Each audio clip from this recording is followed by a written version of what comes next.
Good morning बच्चों, आपका फिर से स्वागत है आपके प्यारे से चैनल फिजिका सोसाइटी में। Now in this video we are going to solve next 10 numericals of first chapter in from HC Verma actually. So the first question is you are given power of a bulb that is 100 watts and you have to convert this into CGS units. So power जो होती है हम उसको कैसे define करते हैं? तो पहले इसकी डायमेंशन निकालनी चाहिए हमें। तो पावर जो होती है that is defined as energy consumption per unit time. ठीक है, तो दैट मीन्स एनर्जी की जो डायमेंशन होती है वो हमें पता है पहले से, that is mL2T-2 and this divided by time. So we are getting mL2T-3. Power की हमें डायमेंशन मिल गई। So we have to convert this into CGS units. CGS का मतलब क्या होता है? Centimetre, gram and second. MKS बोलते हैं हम SI सिस्टम को, जिसका मतलब होता है metre, kilogram and seconds. Okay, so इस केस में जब हम कन्वर्ट करेंगे 100 वाट को, तो ऊपर हम क्या लिख देते हैं, हमारा जूल पर सेकेंड अपॉन अर्ज पर सेकेंड। ठीक है, क्योंकि सीजीएस में हम एनर्जी की यूनिट क्या आती है, अर्ज, और इसमें क्या आती है, जूल। सो डायमेंशन क्या है हमारी, m की पावर 1, l की पावर 2, t की पावर -3। तो इनमें तो दोनों में सेकेंड ही है तो कोई दिक्कत नहीं, कट जाएंगे। Now when we are talking about MKS system, that means we are going to measure length in meters. So 1 meter consists of 100 centimeters. So 1 centimeter. इधर मास की अगर हम बात कर रहे हैं, in that case above 1000 grams, लीजिए 1 ग्राम कैंसल आउट हो गया, सेंटीमीटर से सेंटीमीटर कैंसल आउट हो गया। That means 1 joule per second is equal to 10⁻³ यहाँ से आ गया, 10⁻⁴ यहाँ से आ गया। That means 4 and 3 7, that means 10⁻⁷ अर्ज पर सेकेंड। ये आपका आ गया answer. Let us cross check this. आपका जो आंसर आ रहा है दैट इज 10⁻⁹ अर्ज पर सेकेंड।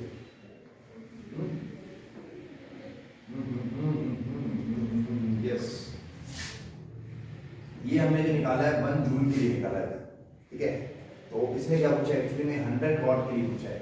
तो आप दोनों साइड 100 से जब मल्टीप्लाई करोगे that means 100 joule per second is equal to, जब इधर 100 से मल्टी करोगे तो ये क्या हो जाएगा फिर 10⁻⁹। इसका मतलब सही है हमारा। Yes, always cross check your answer so that you are very much sure about your answer. So the next question is you are given time.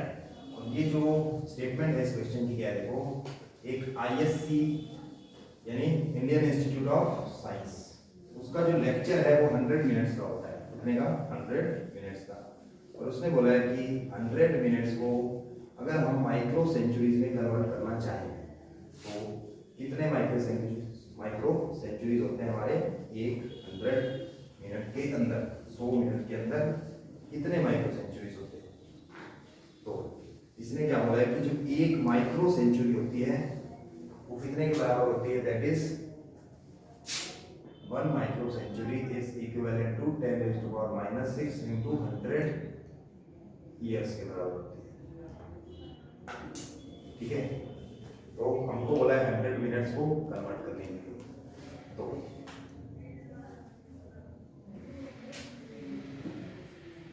1 minute, 1 minute में कितने साल होते हैं, पहले ये निकाल लेते हैं।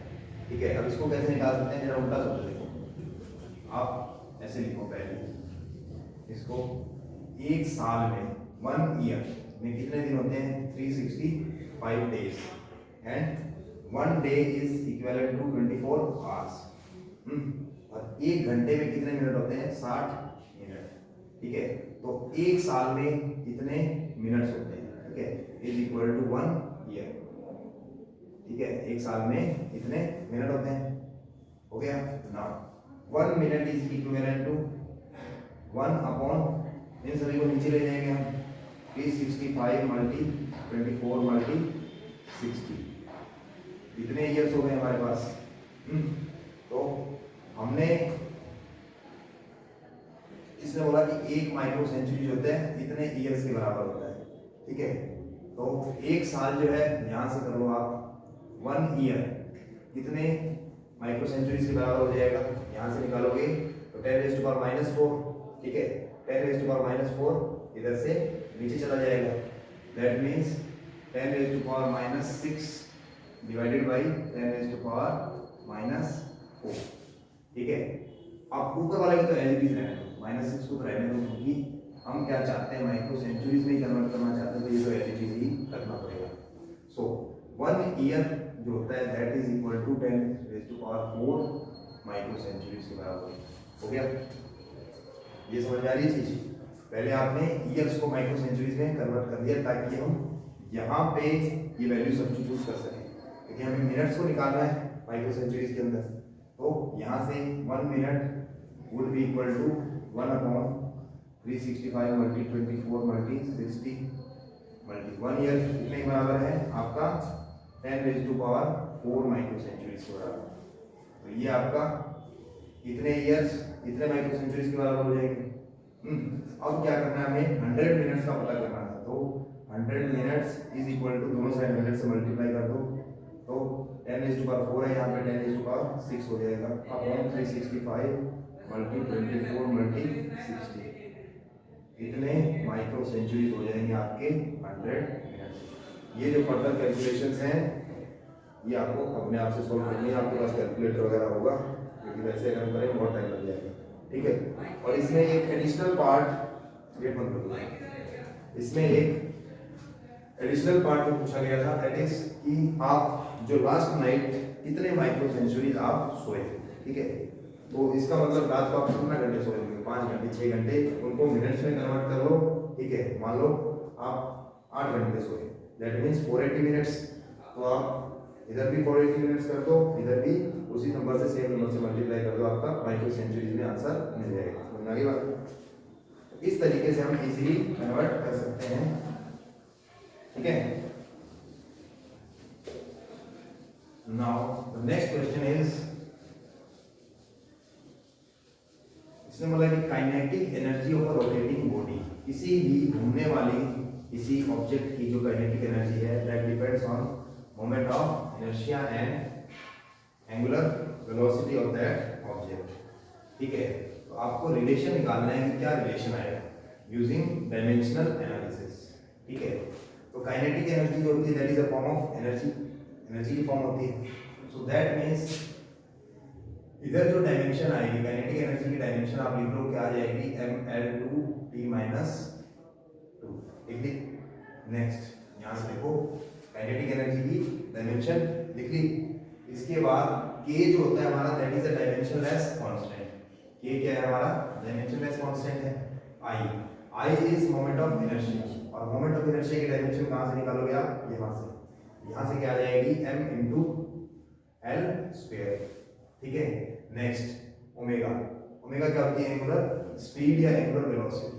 तो ये क्या होता है आपका θ2 minus θ1 upon t2 minus t1, that means हम एंगुलर वेलोसिटी को कैसे डिफाइन करते हैं, rate of change of angular displacement, that means t minus 1, क्योंकि आपके एंगुलर डिस्प्लेसमेंट की कोई डायमेंशन नहीं होती है, ठीक है। इसकी डायमेंशन नहीं होती है एंगुलर डायमेंशन, एंगुलर डिस्प्लेसमेंट जो होता है ना that does not have any dimension, समझ आ गई बात।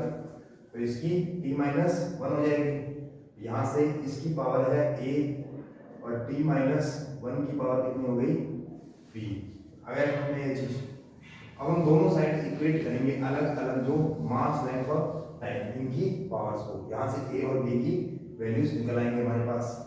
नाउ इधर क्या है mL2T-2, इधर क्या है हमारे पास, k को हटाई दो, डायमेंशनलेस कांस्टेंट ऐसे ही आपको कंफ्यूज करेगा, तो बेटर है हटा देते हैं। नाउ m यहाँ से ओपन करोगे तो m की पावर a, l की पावर 2a, t की पावर माइनस b, ये चीज समझ आ रही है। यहाँ से लेफ्ट और राइट साइड में पावर्स को इक्वेट कर दो, यहाँ m की पावर कितनी है 1, उधर m की पावर कितनी है a, तो अगर ये डायमेंशनली सही है इक्वेशन, दैट मीन्स दोनों साइड बराबर होनी चाहिए। तो a की वैल्यू क्या आ गई 1। सेकंड वाले से कंपेयर करो, l की पावर 2 है यहाँ पे, यहाँ 2a है, तो that means 2a is equal to 2। तो यहीं से भी a की वैल्यू फिर से क्या आ गई 1, इसका मतलब ये भी सही है हमारा। और यहाँ तीसरे वाले में कंपेयर करेंगे तो minus b is equal to minus 2, that means b is equal to 2। तो इट मीन्स हमें a और b की वैल्यूज मिल गई। तो स्टार्टिंग में जो रिलेशन था that was kinetic energy is equal to small k into i raise to power a। a की वैल्यू कितनी है 1, दैट मींस 1 हो जाएगा, ओमेगा स्क्वायर हो जाएगा, b की वैल्यू कितनी है 2। तो ये हमारा क्या आ गया general relation, kinetic energy is equal to k i omega square. सही ना?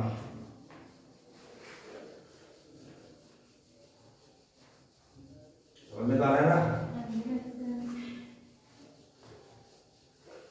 ये वाले चैप्टर्स फंडामेंटल है आपके नेक्स्ट चैप्टर्स के लिए, इनको अच्छे से समझना, ठीक है। नेक्स्ट इज ये आपको आइंस्टीन की इक्वेशन जो थी उसको डिस्कवर करना है, ठीक है। इसने क्या बोला है कि एनर्जी जो है जो प्रोड्यूस कर रहे हो आप किसी मास को डिस्ट्रॉय करके, ठीक है, तो वो किस चीज पे डिपेंड कर रही है। एक तो आपका मास जितना आपने डिस्ट्रॉय किया, ठीक है, let it be m to the power a, mass की पावर a मान, ठीक है। दूसरा किस पे डिपेंड कर रही है, स्पीड ऑफ लाइट पे, ठीक है, उसकी पावर आपने v मान ली। तो हम क्या करते हैं कि हम सपोज कर लेते हैं लेट एनर्जी जो है, ठीक है, चलो प्रोपोर्शनैलिटी नहीं मानते हैं, बराबर मानेंगे, यहाँ से प्रोपोर्शनैलिटी हटा के एक कांस्टेंट लगा दिया, डायमेंशनलेस कांस्टेंट, और मास की पावर a पे डिपेंड कर रही है, स्पीड ऑफ लाइट की पावर b पे डिपेंड कर रही है। ये रिलेशन मान लिया हमने जनरल रिलेशन। अब a और b के वैल्यूज निकाल लेंगे और वहां से हमारा रिलेशन हमें मिल जाएगा। सो एनर्जी की डायमेंशन अभी हमने यूज की थी, क्या होती है ml2t-2। और जिन लोगों को नहीं याद रहती आप फॉर्मूला याद रखा करो सिर्फ, काइनेटिक एनर्जी हाफ mv2 वहां से निकाल सकते हो, पोटेंशियल एनर्जी mgh वहां से निकाल सकते हो, किसी भी एनर्जी का फॉर्मूला याद हो वहां से निकालना। k डायमेंशनलेस कांस्टेंट है, इसको कंसीडर नहीं करेंगे यहाँ पे। m क्या है हमारा मास, तो mass to the power a। c क्या है, स्पीड ऑफ लाइट, तो lt minus 1 raise to power b, दैट मींस ml2t minus 2, and here it is m raise to power a l raise to power b। जब open करोगे तो t raise to power minus b। तो यहाँ से equate करने पे आपको क्या मिल जाएगा, यहाँ पे 1 है, यहाँ पे a, तो a is equal to 1, b is equal to 2। यहाँ से भी जब इक्वेट करोगे तो b इज इक्वल टू 2 आएगा। दैट मींस आपको रिलेशन क्या मिल गया, energy is equal to k m c square.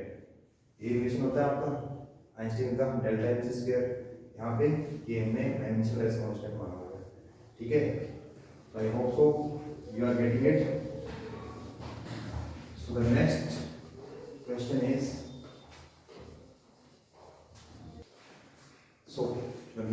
is, हमें क्या दिया गया है कि रेजिस्टेंस और पोटेंशियल डिफरेंस के डायमेंशन हमें गिवन है और हमें फाइंड आउट क्या करना है, हमें इसको यूज करके ओम्स लॉ फाइंड आउट करना है, ठीक है। दैट मींस हम क्या मान लेते हैं कि V is equal to some dimensionless constant k multiplied I raise to power a and resistance raise to power b।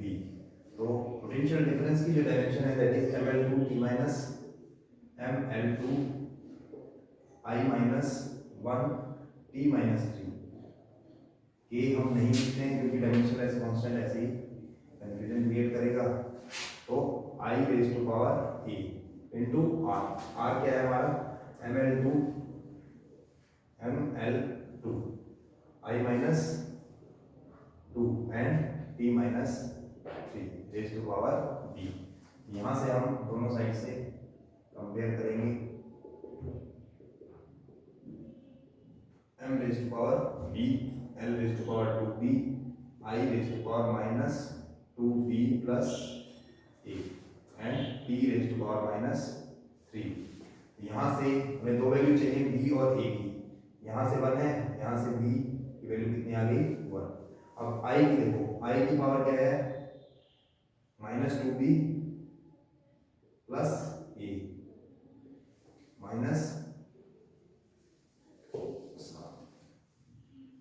Minus 2b plus a, इधर से ये है, इधर से माइनस 1, दैट मीन्स b की वैल्यू हमें पता है 1 है, तो b की वैल्यू 1 सब्स्टिट्यूट कर दो आप यहाँ पे, दैट मीन्स आपका a का वैल्यू कितना आ जाएगा -1 + 2, that means a is also equal to 1। a और b दोनों की वैल्यूज 1 आ गई, दैट मीन्स आपका जो रिलेशन हो जाएगा that is some constant k × i × r, ये होता है हमारा Ohm's law, v = i × r। आ गया, डन। नेक्स्ट, इसके बाद जो नेक्स्ट क्वेश्चन है उसमें हमें डायमेंशंस निकालनी है, ठीक है, निकालनी है, क्या करना है, चेक करना है कि कौन सा सही है कौन सा गलत है। So let us look at question first. Question पूछा क्या गया है, so the question is, check करना है हमें if the following equations are dimensionally correct और नॉट, ठीक है। तो इस इक्वेशन के लिए आपको first of all surface tension, ठीक है, फर्स्ट इक्वेशन क्या दी गई है, h is equal to 2s cos theta divided by rho R G, ठीक है। यहाँ पे क्या चीज किसको रिप्रेजेंट कर रही है, अगर ये हमें पता है हम इजीली इसको कर सकते हैं, h क्या होती है, हाइट, ठीक है, यानी कि एक लेंथ को रिप्रेजेंट कर रही है, दैट मींस यहाँ से इसकी डायमेंशन क्या है, लेफ्ट साइड से l, और 2 एक नंबर है जिसका कोई डायमेंशन नहीं होता है।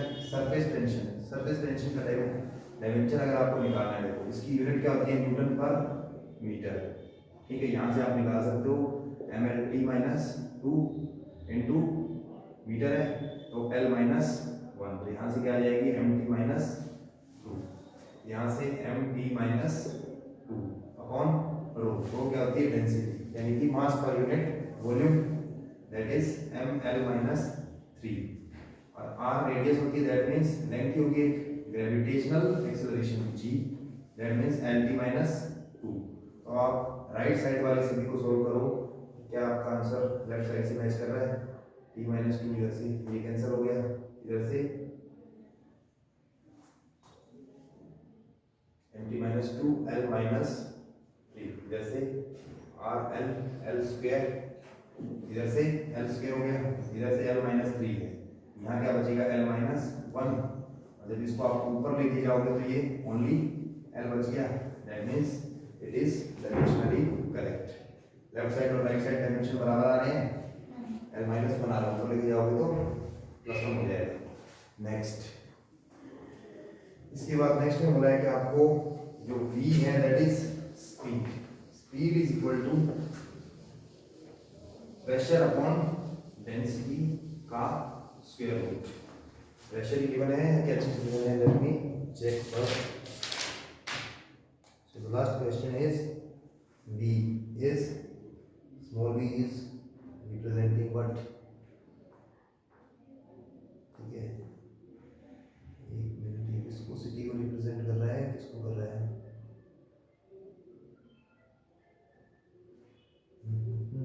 Frequency, new is frequency, v speed कहाँ पे दे रही है, तो चलो v हम स्पीड मान के चलते हैं एक बार के लिए। स्पीड की डायमेंशन क्या होती है, lt माइनस एलिवेशन लिख देते हैं, क्या है, v is equal to root under pressure upon density, ठीक है। तो v यानी कि स्पीड हो गई, lt माइनस 1 डायमेंशन हो गया, तो प्रेशर, प्रेशर की डायमेंशन क्या होती है, देखो प्रेशर क्या होता है, force upon area, that means mlt minus 2 divided by l square, ये क्या हो जाएगी m, ये ऊपर जाएगा तो -2 यानी कि -1 बच जाएगा, ml - 1 t - 2, और डेंसिटी, डेंसिटी क्या होती है, मास पर यूनिट वॉल्यूम, ml - 3, तो m से m कैंसिल हो जाएगा, ये ऊपर जाएगा तो क्या हो जाएगा प्लस का 3, और बचेगा क्या l स्क्वायर t - 2, ठीक है, यानी कि सॉल्व करोगे तो lt - 1, ये भी इक्वेशन क्या है, डायमेंशनली सही है, सही है, दोनों साइड बराबर आ रहे हैं। नेक्स्ट, इसके बाद दिया है हमारे को v volume is equal to, ये v वॉल्यूम को ही रिप्रेजेंट कर रहा है कि किसको कर रहा है, v capital V, yes volume को ही रिप्रेजेंट कर रहा है, v इज इक्वल टू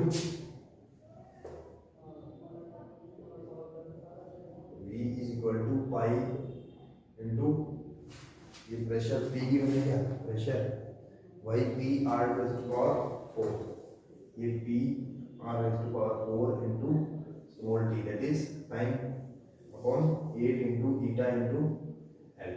देखो यहाँ से v किसको रिप्रेजेंट कर रहा है वॉल्यूम को, तो वॉल्यूम की डायमेंशन क्या होती है l raise to power 3 length into breadth into height. तो प्रेशर की डायमेंशन क्या निकाली थी अभी हमने कि प्रेशर को रिप्रेजेंट कर रहा है ml माइनस 1 t माइनस 2, ये निकाली थी अभी l raise to power 4, radius एक लेंथ है, t इधर से टाइम हो गया। ये कोफिशिएंट ऑफ विस्कोसिटी इस चैप्टर में अगर आपने सोल्व न्यूमेरिकल्स किए हों पहले, ठीक है, उसके अंदर आपको कोफिशिएंट ऑफ विस्कोसिटी की डायमेंशन दे रही थी इन्होंने, हमने स्टार्टिंग में रिलेशन यूज किया था एक, वहाँ से कोफिशिएंट ऑफ विस्कोसिटी अच्छा सेकंड थर्ड या फोर्थ ईटा की डायमेंशन आई थी ml माइनस 1 t माइनस 1। अब आप बोलोगे सर आपको रिलेशन याद नहीं है क्या?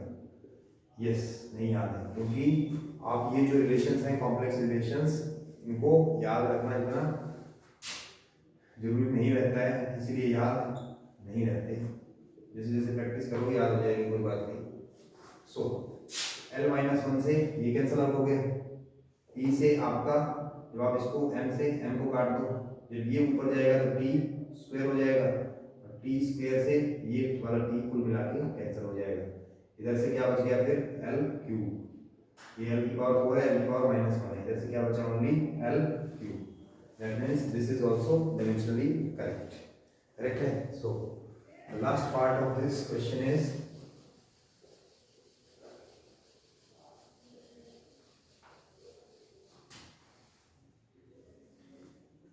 mu frequency is equal to 1 upon 2 pi root under mgl upon I। ये अभी रिसेंटली आपने एसएचएम वाले लेक्चर में शायद याद हो तो आपको फ्रीक्वेंसी के लिए रिलेशन किया था हमने, d is equal to 2 pi into root under I upon mgl। किसका है याद है? This is for physical pendulum, याद है? तो फ्रीक्वेंसी की डायमेंशन क्या होती है t माइनस 1, तो this is equal to 1 upon 2 pi की कोई डायमेंशन नहीं होती है, तो इधर से m किसको रिप्रेजेंट कर रहा था mass of pendulum, g gravitational acceleration lt minus 2, l length of the length को रिप्रेजेंट कर रहा था, किसको कर रहा था फिजिकल पेंडुलम में l जो होता है that is radius of gyration, ठीक है, एक्सिस ऑफ रोटेशन से आपके सेंटर ऑफ मास तक की जो डिस्टेंस होती है, ठीक है, l लेंथ होती है I, moment of inertia that is ml square. यहाँ से t माइनस 1 और ये ऊपर सॉल्व करोगे तो m से m कैंसिल, l स्क्वायर है, इधर भी 2l है, तो l स्क्वायर कैंसिल हो गया, t माइनस 2 बच गया ओनली अंदर, दैट मींस t माइनस 1, इधर भी t minus 1। This is also dimensionally correct, so all are dimensionally correct, हो गया solve. So the next question is, last में आपको बोला है कि इसमें a और x क्या है, एक्चुअली में डिस्टेंस को रिप्रेजेंट कर रहे हैं, तो आपको ये बताना है कि इज दिस डायमेंशनली करेक्ट और not. dx upon root under a square minus x square is equal to 1 upon a sine inverse x upon, ये थोड़ा सा सोचने वाला क्वेश्चन है, बस सिंपल सा आसान सा है, ठीक है, सोचना देखो इसको कैसे है। अगर आपको ये चीजें पता होनी चाहिए, देखो sign inverse x upon t, ठीक है, जब आप किसी भी नंबर का साइन इनवर्स करते हो, ठीक है, जैसे फॉर एग्जांपल सोच के देखो जरा, साइन 30 डिग्री इक्वल टू कितना होता है 1/2, तो अगर मैं इसको ऐसे लिख सकता हूँ sine inverse 1/2 is equal to 30 degree, ऐसे लिखते हैं। तो इसका मतलब जब आप किसी नंबर का इनवर्स करते हो ट्रिग्नोमेट्रिक इनवर्स, तो आपको क्या देता है, एंगल देता है, क्या देता है एंगल, तो दैट मींस इसकी कोई डायमेंशन होगी, एंगल की कोई डायमेंशन नहीं होती है, तो इसका मतलब यहाँ से जो आपको मिलेगा रिजल्ट उसकी कोई डायमेंशन नहीं होगी, तो दैट मींस यहाँ से जो राइट साइड से देखो जरा 1 अपॉन a क्या हमारी लेंथ है, that means l minus 1, right side से डायमेंशन क्या आ गई l माइनस 1, और लेफ्ट साइड से देखो जरा, तो इसमें क्या है root under a square minus x square, that means length की स्क्वायर से जब आप लेंथ की स्क्वायर माइनस करोगे तो लेंथ का स्क्वायर ही आएगा। ऊपर क्या है आपके पास l है, ऊपर क्या है dx, small change in length. dx क्या होता है? Small change in length. तो ये भी किसको रिप्रेजेंट कर रहा है? लेंथ को ही रिप्रेजेंट कर रहा है। दैट मींस क्या कर रहे हो? एक मिनट जरा, dx एक मिनट, अभी नहीं करेंगे इसको। dx एक बार रखते हैं, जरा ध्यान से देखना। अब आपके पास क्या है, इसको रूट करोगे तो ये क्या आ जाएगा 1/l with respect to dx आएगा, ठीक है। तो इधर से जब आप इसको इंटीग्रेट करते हो, ठीक है, 1/लेंथ विद रिस्पेक्ट टू, ये सीधा रिलेशन है यार, ये root under A square minus x square dx of this integration होता है, ये किसके बराबर होता है? Sine inverse x upon a के बराबर होता है। सीधा वो आइडेंटिटी दी हुई थी इन्होंने, ठीक है। तो इसका मतलब sign inverse x upon a, कोई डायमेंशन इसकी नहीं होगी इधर से, क्योंकि साइन इनवर्स तो एक नंबर ही मिलेगा हमारे को। दैट मींस इधर से कोई डायमेंशन इसकी नहीं होगी, m की पावर 0, l की पावर 0, t की भी पावर 0। इसका मतलब ये जो है that is not dimensionally correct, ये डायमेंशनली करेक्ट नहीं होगा, ठीक है। सो हो गया हमारा साथ। तो इसको दो तरीके से देखो आप, एक तो ऐसे काट सकते हो जैसे dx है आपका l को रिप्रेजेंट कर रहा है, नीचे फिर से l आ गया तो l कैंसिल हो जाएगी, ठीक है। इसका रूट निकालोगे l ही आएगा l स्क्वायर का। एक तो इस तरीके से कर सकते हो, इधर क्या है आपकी l माइनस 1, और एक दूसरा इस तरीके से सोच सकते हो कि इसका सीधा जो आंसर होता है that is sine inverse x upon a होता है। तो इसकी कोई भी डायमेंशन नहीं मिलेगी, क्योंकि साइन इनवर्स एंगल देता है और एंगल कोई डायमेंशन नहीं होती है। समझ आ गई ये चीज? So thank you for watching and giving your precious time to us. आपका बहुत बहुत धन्यवाद अपना कीमती समय हमें देने के लिए, और हमें नहीं दिया असल में, आपने ही आपका कीमती समय खुद को दिया है, ठीक है। इस तरीके से ये समय आप अपने आप को रोज आधा घंटा या 1 घंटा दीजिए, ठीक है। और खासकर वो लोग जो अभी पढ़ना शुरू किए, ठीक है, जिन्होंने सिर्फ स्टार्टिंग की है पढ़ने में, ठीक है, क्योंकि जिन लोगों को अच्छा खासा आता है उनके लिए क्वेश्चन कोई ज़्यादा काम के नहीं है, सीधी सी बात। आने वाले वीडियो में जब हम थोड़ा सा बढ़िया लेवल के क्वेश्चंस करेंगे, वो लोग वो वीडियो देखें, ठीक है। अभी जिन्होंने स्टार्ट किया है 11th पढ़ना, वो लोग देखें, उससे इनके कॉन्सेप्ट थोड़ा सा बोल्ड हो जाएंगे, अच्छे हो जाएंगे, ठीक है। Thank you for watching. एक मिनट, और जरा अपने दोस्त लोगों को भी बोलें कि सब्सक्राइब कर दें चैनल हमारा, जिससे हमें थोड़ा सा मोटिवेशन मिलता रहे कि यस हम काम कर रहे हैं, तो इन एक्सचेंज हमें कुछ रिस्पॉन्स मिल रहा है। Thank you.